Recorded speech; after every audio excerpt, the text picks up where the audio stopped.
Steve here. Matt's down in our dirty little hole. Hi, how are you? Draining the oil out of the Lexus, and tonight is already off to a real bad start. So the plans for tonight was to do road tuning. We were going to take it out on the street, and right now we got actually I have a lot to catch you guys up on. So on the breakup at 5,500 RPMs, I did resolve that. The issue that I found was the default dwell that Tuner Studios sets the ignition to is 3.1. Evidently, the stock ignition controller that's on the IS300 has some sort of safety mode where whenever you reach a certain point of charge on the coils, it'll just cut the spark that goes through the coils in an effort to protect them, I guess. So by lowering the dwell down from 3.1 to 2.2, don't ask me why I chose that number. It's just the number someone else on the forum chose, and it worked for them. So I put it to 2.2, and lo and behold, we were able to rev it up all the way to 7,000 RPMs without any issue. So that was exciting. So then we learned that the boost will kind of come up and then drop off immediately. So I smoke tested the intake manifold, or the whole intake system, the whole induction, and found two huge boost leaks. One of them from a port that I didn't properly plug off, or I didn't have sealed off. That was leaking a ton of air. And also on the back of our compressor, where the center housing bolts up to it, and you can see these little bolts here at the little chingadera there that kind of holds it all together. Well, on the very bottom, one of those bolts was missing, and I didn't see it there. And I kind of would have assumed they were blind holes anyway, but they are not. They're holes that go all the way through the compressor. So after I fixed the first huge boost leak, I continued smoking the system, and then the smoke made its way over to the turbo and was just blasting out of that hole, just a steady flow of air. So got a bolt installed in that, plugged off the other thing. After that, no more smoke. So at that point, took it for a test drive. Car got into boost a little earlier, felt a lot more promising, but still only made like 3 or 4 pounds of boost. So came back, put the second wastegate spring in the wastegate. So both springs are now installed in the wastegate, and still we're only seeing about 7 pounds, but it's holding it all the way through the whole gear. Everything else is working fine. Still have a little transmission leak we have to figure out, but more on that coming up later. Basically, plan on having a night of tuning. I even dusted off the old Grim Speed manual boost controller that we had on the Z at one point, thinking maybe if we got the fuel system, if our duty cycle's low enough, we could push it well past 7 pounds and see what she'll do, let her eat. Unfortunately, came in to deal with a wideband issue. The wideband blew the fuse for the first circuit I had it on, and it stopped working again, and I assumed it just blew the fuse again, which doesn't seem like something that would use very much amperage, so that was a little surprising. What I figured out is it actually has power still. The controller's just not powering up, and you can smell just burnt electrical from the controller itself. So unfortunately, we don't have a wideband. We don't have any way to monitor air fuel, and on such a new build that we've done very little testing on, there's no way we're going to be able to get anything done as far as tuning tonight. So we're going to go ahead and change the oil in it. One thing I wanted to work on is trying to get the variable valve timing system to work. And so I might fool with that a little bit. But we are not going to get to do the street shenanigans we had planned. I ran the car through the car wash.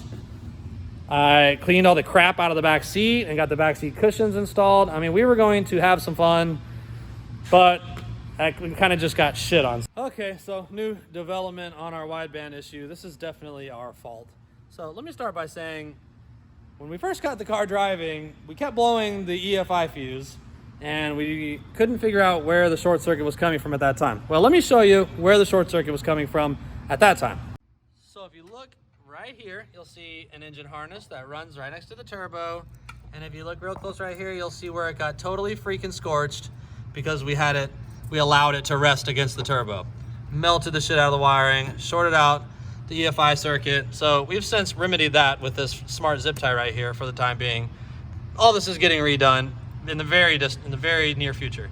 Well, the wideband's now giving us trouble, and what we found is on the other side of the turbo, we had this wideband cable freaking touching it, and it's got just bare copper exposed. So despite us discovering that we were burning up wire with our turbine housing, we failed to check the rest of the turbo area, and now we fried our AEM wideband.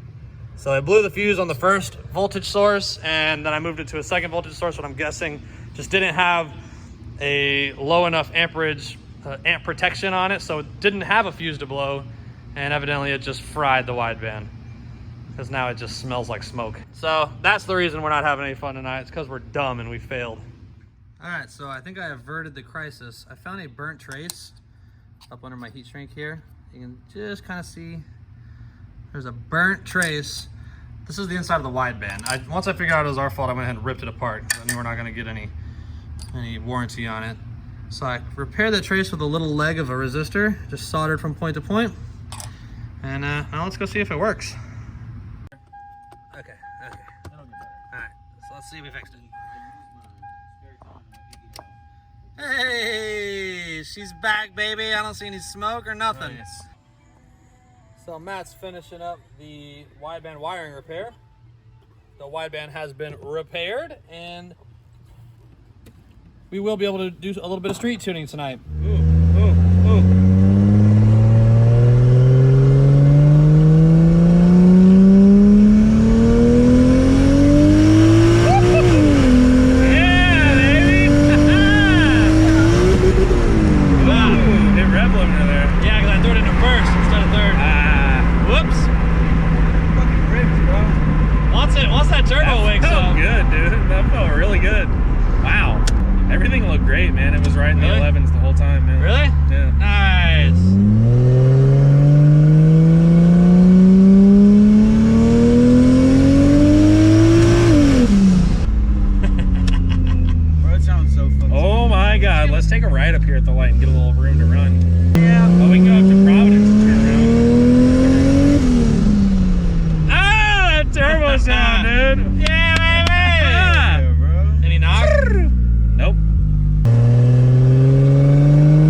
What's our temp at? 192. Just cut it, yeah. Alright, let me just take a look and make sure our fuel mix stays safe and stuff, and then we're gonna throw some more power at it. It's just, I wish the turbo came in so much sooner, bro. A proper turbo, like a good turbo would fix that so much. Yeah. It's like it doesn't even really wake up till 5,000. And then it's like, I'm shifting at 7. Honestly, feels like it's happy there. It could probably go higher. But for all intents and purposes, that's pretty conservative for this thing. We might end up running it to 8 one day, but we're still running stock rod bolts. This is the first real runs we've done with it. You know, the first real tuning runs we've done. Yeah, let's just try to keep it driving. It did have some knock right here. The knock counter showed 0 the whole time. You sure you were looking at the knock counter? Yeah. This motherfucker was definitely knocking. You can see. No, it counts them. It counts them on the gauge. See, the red line is knock retard, so that's where it sees enough knock to actually take action. Okay. Well, I mean, I'm just saying the gauge on the I know what you're talking viewer said 0. I know, but this will show, like, you know, it's just real quick, a little window that has some knock. So I will say the seatbelt does. I think the knock situation. Absolutely not. I think the knock situation should improve as we get that that octanium mixed in and burning through. But it's not terrible. I mean, we're only running 16 degrees. That's pretty conservative, honestly. But I'm gonna go ahead and just knock that down to like 15.5. Just knock it down. Okay. Yeah, just because we're gonna add more boost, so we don't want any knock. 15.5, all up in all the power cells. What RPM is this? This is pretty low RPM. But so we got a little bit of knock. I pulled a little bit of timing just to keep it safe. Staying good, the high 11s. Yeah. So definitely conservative there too. So I'm fine with that. Let's throw some boost at it, dude. I got that boost controller. Let's just plug that bitch in real quick. All right. All right, so we made some hits in the Lexus at about 7 PSI. That's gate pressure. I have since installed our little Grimspeed boost regulator.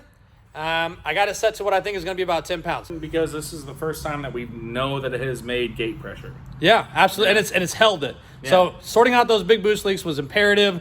Now the car is eating. It's getting her done. Yeah. So let's touch. She's happy. She's real happy. Touch on the torque converter real quick. So PTC made this custom converter for us. They spent a lot of time on it. They gave us a pretty good deal on it, honestly. But we also went into this knowing that they were kind of just taking a shot in the dark on what the stall would be and making us a custom converter. Yeah, it was So, definitely experimental yeah. for them, and he kind of like laid that out for us in the first place. Like, let him know if we didn't like the stall. Well, the stall is not where we want it. It's stalling at the stall speed's about with the foot brake it's about 2,200 RPM.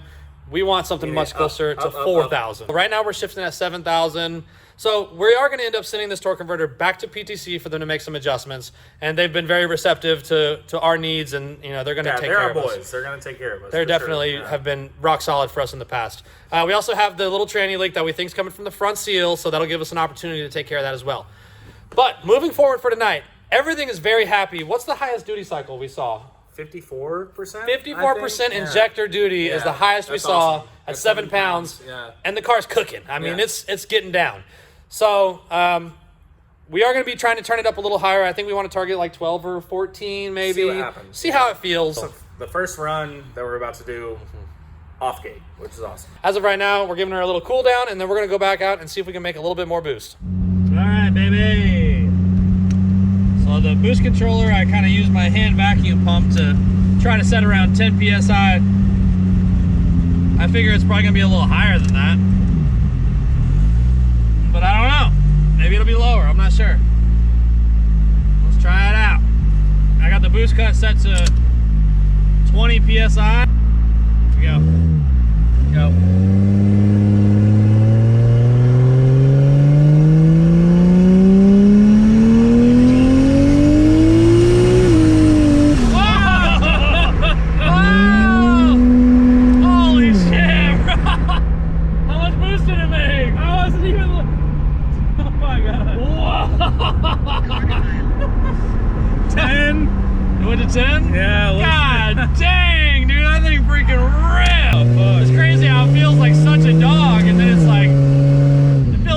Horrible machine, and then all of a sudden it's scaring the fuck out of you. Drums loose so hard, dude. It's a shame we don't have more light in here, dude. Is it too much to have this on? Nah, I think it's fine. I want to see your face next time the back gets loose.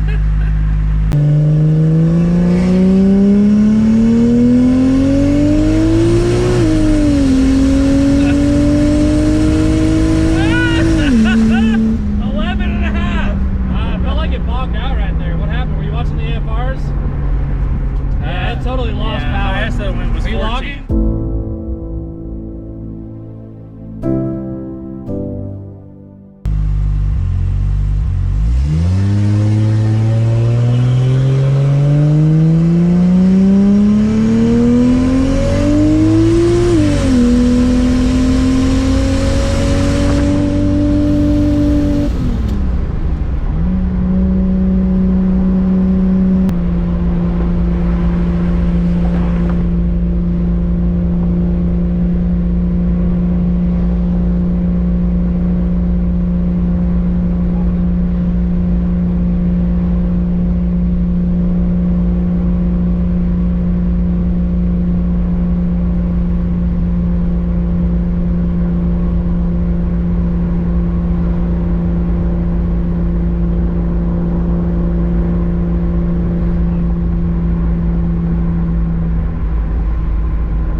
Sounds hot, hot, hot. Okay, now I'm stuck. Probably should have quit while I was ahead. It didn't sound great at the shop, and it sounds even worse now. I don't know if it's just wicked freaking hot or what. Alright, we're back up again. She got pretty hot, I had to slow her down.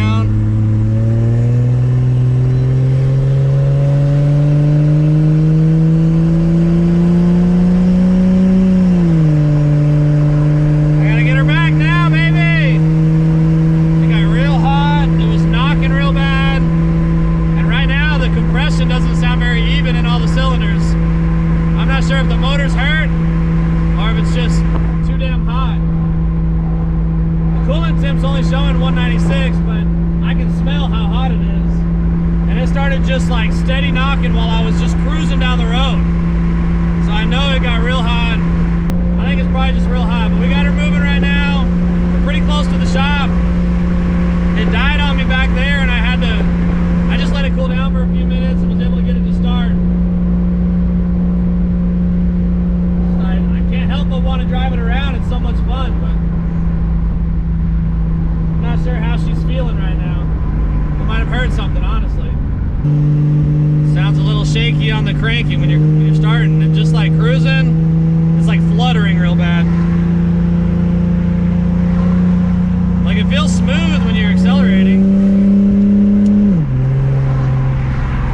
but it's just like low load conditions, like normally when you'd have a valve issue. It's kind of indicative of like a valve problem.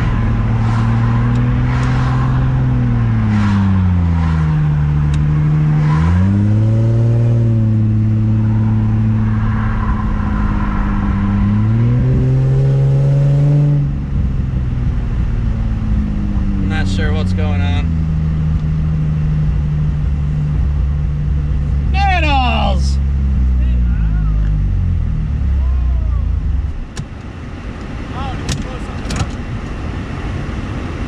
What's it smell like? Yeah, I had some issues back there. I don't know where all that smoke came from. I didn't see that till right then. Yeah, looks like it's from the I car. don't know. Oh, good to see you. All right, so we just got it back to the shop, just limped it back, taking it easy. It started blowing smoke out pretty bad right about there. And just popped the hood. I don't really see anything that jumps right out to me. There's quite a bit of oil residue around the oil cap, which is a pretty bad indication. Can't really say for sure, but she sounds kind of hurt. And I think it's probably pretty hot. Noodles is here. He was gonna race me in his Miata, but I'm not sure if she's up for it anymore. I got a little bit of coolant leaking right here, dripping on the ground. I don't see any oil coming out of the engine, suggesting that we broke anything real bad. I mean, it just seemed like it got hot. It died on me when I was in Providence Village. I could tell it was running funny. And then it stalled, and when I was cranking it, it sounded a little like, a little lumpy. And I think it was just real hot, but I don't know if we hurt something or not. So I'm gonna give it a good cool down, and then we'll start it up here in a little bit and just see how it feels. Steady blowing oil out of the PCV. Sounds like she's down a hole. Like we had a little too much fun tonight, boys. Okay, so we're blowing oil vapor out of the PCV valve here. It was all around the oil filter cap. There's little doubt in my mind that we have damaged a piston. So we're gonna try to get some compression readings and see what cylinder might be hurt. Maybe we can see some indication on the spark plug. I was hoping to have a little more fun before we blew up this motor, but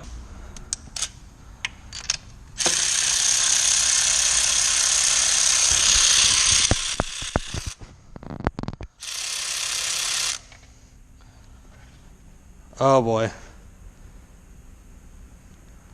Oh boy, that spark plug is way messed up. Looks like we were way too spicy with the tune. Should have only been 16 degrees though. Oh, there's number one, it's trashed.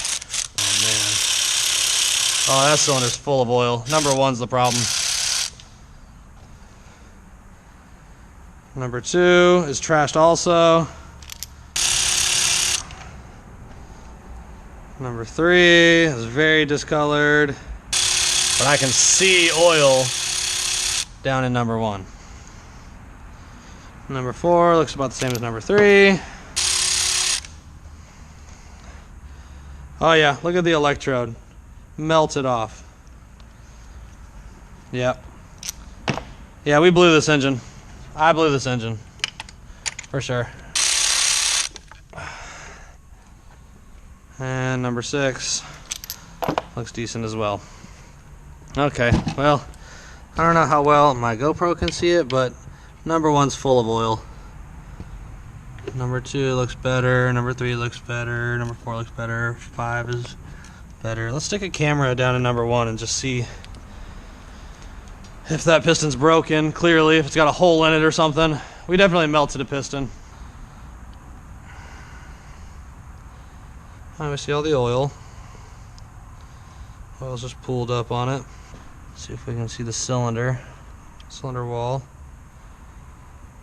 I don't see any scoring on this side. I still see some cross hatching over here. Oh, it might be pretty galled up right there. I can't really tell. Not sure if that's just oil or what. Okay, so I pulled the plugs out and I was gonna do a compression test, but there's no need. I can tell what happened. This engine, the combustion temps just got extreme. And this is the worst. This is cylinder number 1. The porcelain's gone on the inside. The strap's been totally burned down. And that's the cylinder. That cylinder's just full of oil. I don't even see the point in cranking the engine over. Doesn't matter. Number 1's hurt bad. And then number 2, strap burned off halfway. Number 5, its strap got freaking burned up. It's shortened. So it would seem timing was way advanced. I mean, it's really hard to understand. I was only running 15.5 degrees of timing. And, we burned the strap off with 3 plugs. So I'm not really sure how to explain that. I verified the timing with a test light the other day to make sure the Mega Squirt and the base engine agreed on the timing and everything matched up fine. Like, I'm not really sure what happened, and that's what scares me the most is, like, I don't mind yanking the engine out and throwing some pistons in it and having some machine work done if we need to. Like, I don't care about that, but when we get it back together, what's going to stop the same thing from happening? So that's where we're at right now. Next week, that engine's coming out and it's getting tore down. Okay, so it's the next day. I woke up this morning. First thing I'm thinking about is, damn, I blew the Lexus motor last night. So that happened. Not sure what's going on yet. So I pulled out my laptop and started looking through the data logs. I'd already kind of scoped through these. We were looking at these throughout the night. Okay, this is where we screwed up. We killed that engine. I mean, I don't think any of you guys doubted that, but we killed the engine using this laptop right here. And here's what happened. So after each little pull me and Matt made, we were checking the data logs for excessive knock, for AFRs, just for, just the usual stuff, duty cycle. And here's what I see now that I did not see yesterday. So this is a data log from the first time we took the car out yesterday, early in the evening. We were running wastegate pressure, which is 7 PSI. So what I am looking at here is up here on this top box, we have RPM, first gear, second gear, shift, second gear, and then I lift right here, and she calms down. Okay, so the red line is manifold pressure. We shoot up to about 6 pounds of boost, 6.8 pounds of boost, and it carries pretty well up there. Everything looks fine there. The car felt very strong for the most part. So this box down here is showing knock on the white. These white lines are knock. This red line is what the knock retard is doing. So whenever the Mega Squirt sees knock, it's aggressively pulling timing out of the engine. And the green here is what the actual timing is at this moment. So right here, you can see right about where it starts to kind of make some boost. We start seeing some knock, and then it seems knock free through here. And then there's a little bit of knock here at the end, and then I lift and everything's over. So when I was looking at this last night, I was like, okay, so we got a little bit of knock here. So I looked at what our timing was in those cells, and I pulled like a half a degree out. I'm thinking, okay, that's pretty minor. And with the Z, it's always been typical to see a little bit of a cluster of knock right when the spike of boost comes up. I don't know why. I've been able to tune most of it out, but even still, it's not unusual to see a couple knocks right at that point. Here's what I realize now, looking at it with a fresh eyes. I came in and I started looking into this a little more. This is the first pass. This is only 7 pounds of boost. And it knocks here a little bit, and it knocks here a little bit. But what I didn't realize yesterday that I know now is this isn't knock free through here. And this point, the white line is all the way up. This is 100% knock. This is knock, knock, knock, knock, knock the whole way through the top of first gear, all through second gear. It's detonating that whole time. I could have been able to tell that if I had looked at my knock retard right here, which goes all the way up, and it goes to 10 degrees of retard. The Megasquirt was pulling 10 degrees of ignition timing because it was feeling that knock. The green line is what our actual timing was. During this knock event, we were only running at 6 degrees of ignition timing. 6 degrees, and this engine was knocking like crazy. And I thought, little knock, but it was knocking the whole time. This is just the beginning of the night. We then continued to make multiple pulls. Also, multiple pulls with way more boost. Look on this one, we have the max boost on this one's 13.7 pounds. Open throttle, everything starts to kind of zoom up. Right here, we have 100 degrees of knock. Right here, let's see if it stays at 100 degrees while I just click through. Knock, knock, knock, knock, still knocking, still knocking, still knocking, still knocking. Even down here, it's still knocking. It's still pulled 10 degrees of timing. You're right here, when we're making, 9.6 pounds of boost, we are running 5.5 degrees of advance, and it's at 100% knock, currently knocking at 5 degrees. And again, guys, this is just the beginning of the night, dude. We made probably 12 pulls on these settings. Look right here. Oh, look at that. Oh my God. Knock, knock, knock, knock, knock, knock, knock. That's 5.5 degrees of timing. That's, let's get some more info here. So that's 6,300 RPM, 10 pounds of boost. Let's look at some of our, I know something some of you might be wondering, like, damn, was it overheating? Well, let's see. Coolant temp, 195. Never got higher than 200 all night. So that's not bad. Intake temps, maybe it's just had some really high intake temps that were causing things to knock like crazy. Well, let's go check that out. This yellow line, highest we saw, it did get up to 178. We did get some pretty severe intake temps. So that was probably adding to it. But, I mean, if you look back here where all this knock is, that's at 112 degrees intake temp. So nothing too crazy. I mean, our intercooler is undersized for sure. It was just knocking, knock, knock, knock, knock, knock, knock, knock. I'm gonna have nightmares about these data logs. That's what killed our 2JZ. Definitely broke a piston or worse. Next weekend, Matt and I are yanking the engine out of that thing and tearing it apart to see how bad we screwed it up. I know we're gonna need pistons, for sure. I don't know if we burn any valves or score the cylinder wall. I'm praying for the best. I probably drove it further than I should have when I started to feel the symptoms. It definitely came to a head right as I got to the shop. It wasn't really blowing any smoke out till like the last 30 seconds of my drive. So here's hoping the piston didn't crack apart and score the crap out of the cylinder wall. I did it with this laptop. I killed that engine, and we watched it die on the data logs, thinking everything was fine.